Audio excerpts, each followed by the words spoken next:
Podcasts brought to you by Real Terrio Radio.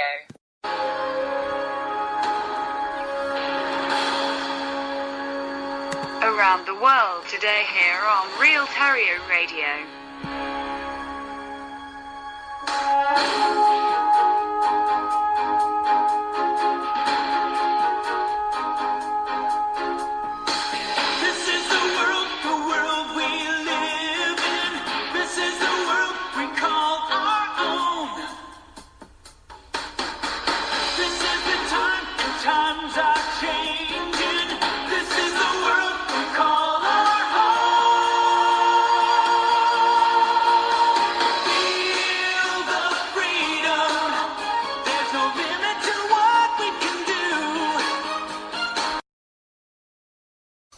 Hello and welcome to another episode of Around the World Today with me, Terry Davis, here on Real Terrio Radio Podcasts. So, it's been an exciting 2 weeks, hasn't it? Rain if you're in the UK. But anyway, that's the usual.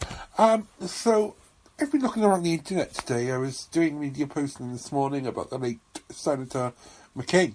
And I came across a story on Vice News. And I've been doing some more reading about it since, about gay rights in Indonesia.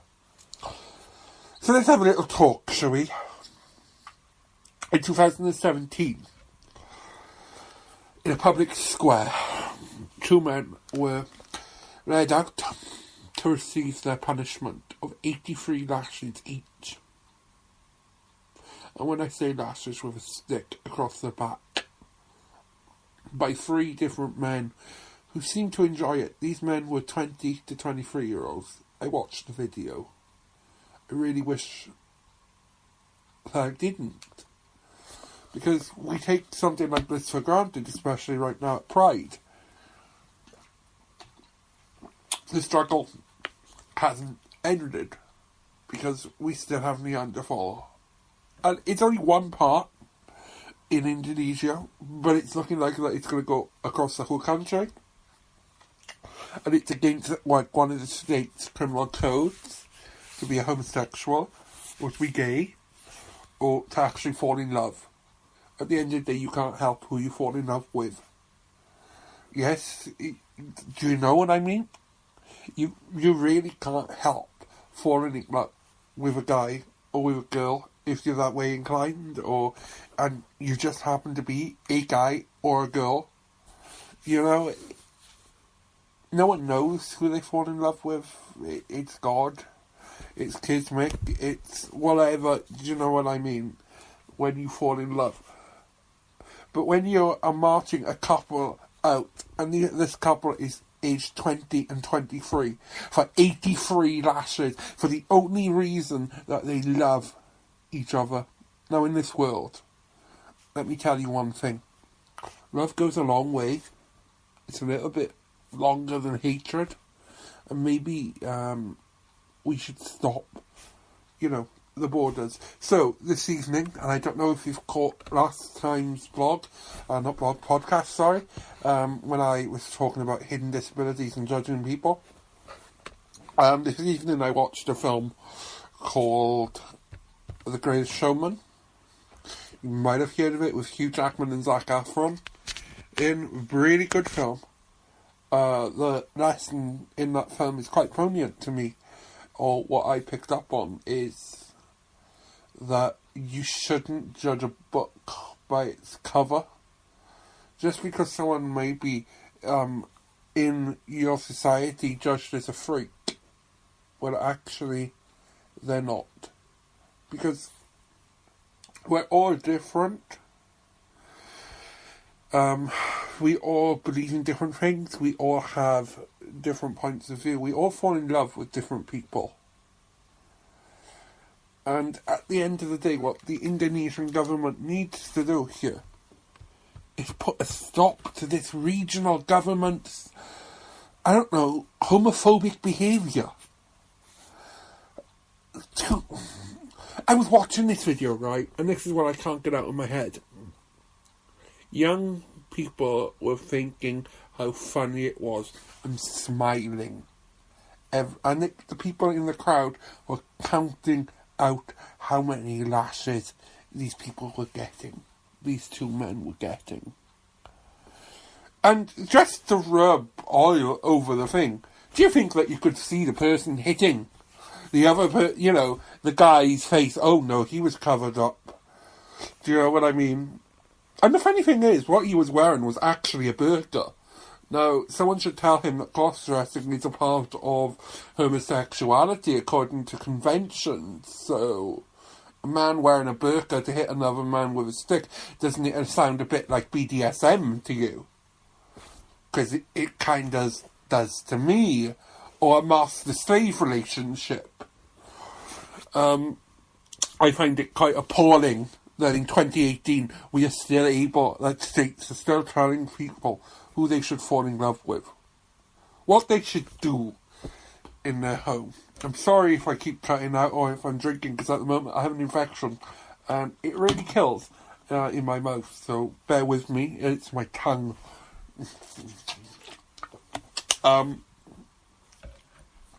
So I really wanted to do this because I was quite,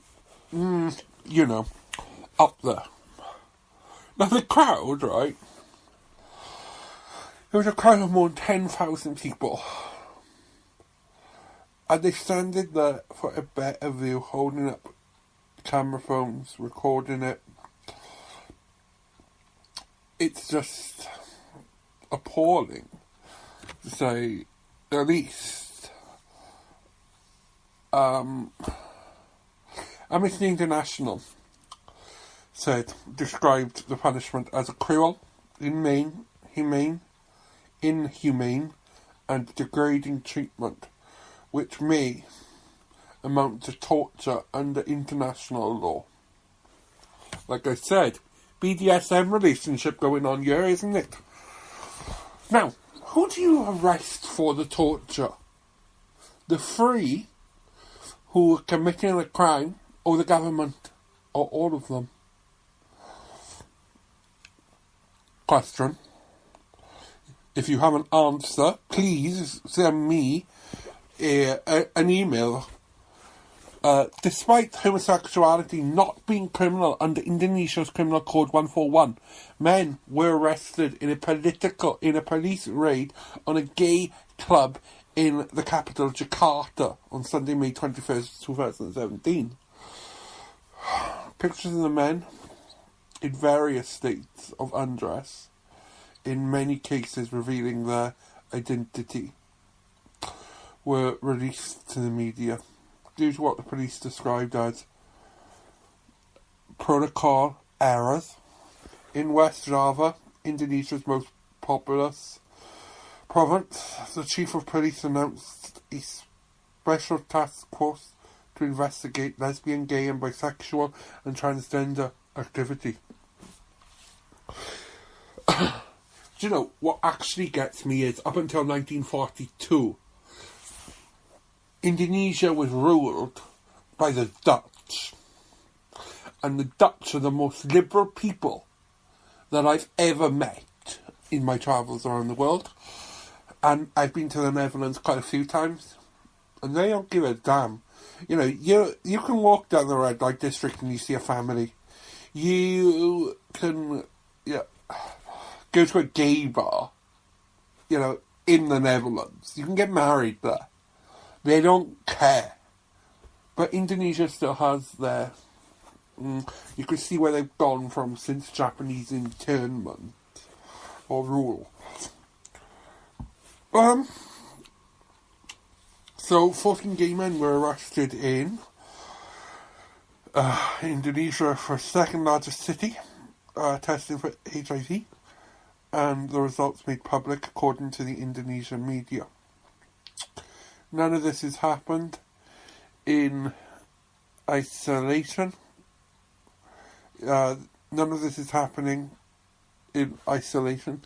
Earlier this month, or when this was written, former governor of Jakarta, Bangdek, and I'm not going to apologise if I'm getting this wrong because he's racist, Bangdek Pom, also known as Anok, was convicted of blasphemy and jailed for 2 years.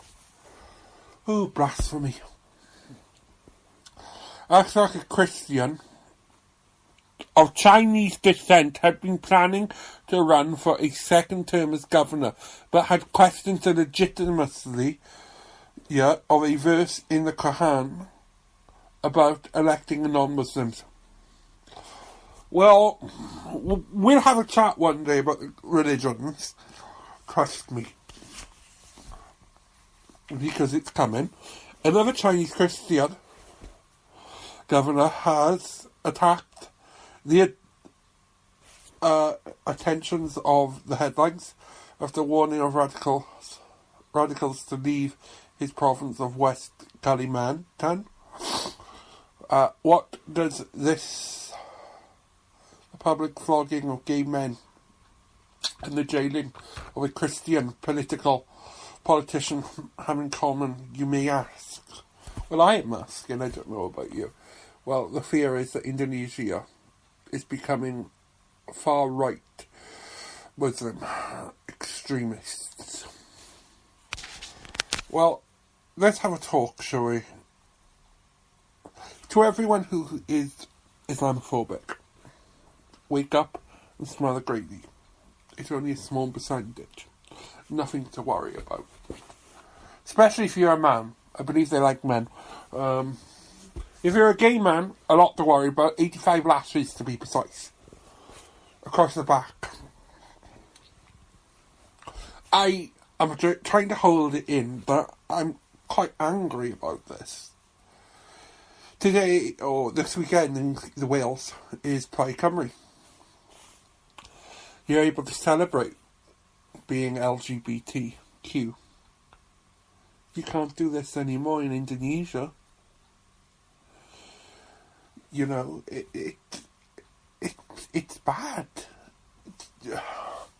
We shouldn't be judging, we shouldn't be telling people who to love. Why can't we just all get on? What happens behind closed doors? It's your business. No one else's. It's not going to hurt, you know, the Indonesian government if two men are sleeping together in bed tonight.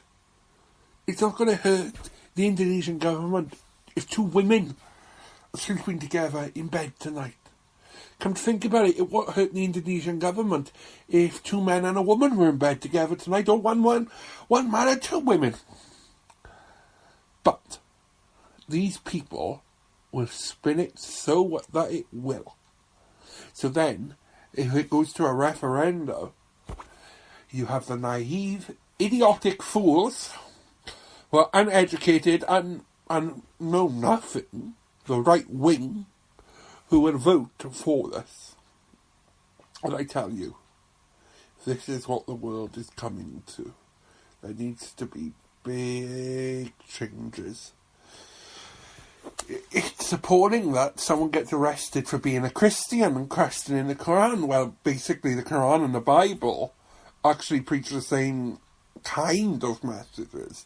Did you know that Jesus is mentioned more in the Quran than he is in the Bible? Oh, sorry, that was Mary who is mentioned more in the Quran than she is in the Bible, and she's the mother of Jesus. Now, Jesus is also mentioned in the Quran, right, along with Muhammad. Actually, I believe that Jesus is mentioned more than Muhammad, the own prophet. I have a theory here that Muhammad and Jesus were actually brothers, and Mary was the mother of them both. And maybe that the religions are actually the same religion. We're all praying to the same God. Now, I had a conversation like this with a taxi driver who is Muslim. Nice guy.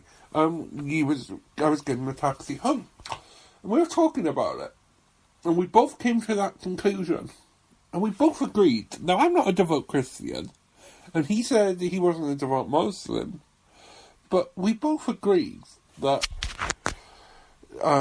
they are the same person and effectively teach us the same messages. So, you know, whatever happened to do not judge? You know? But anyway, if you've got anything to say about this, please do send me an email or message, remember to visit our website, realterrio.uk. And have a good evening and a good week. See you soon. Bye-bye. Podcasts brought to you by Real Terrio Radio.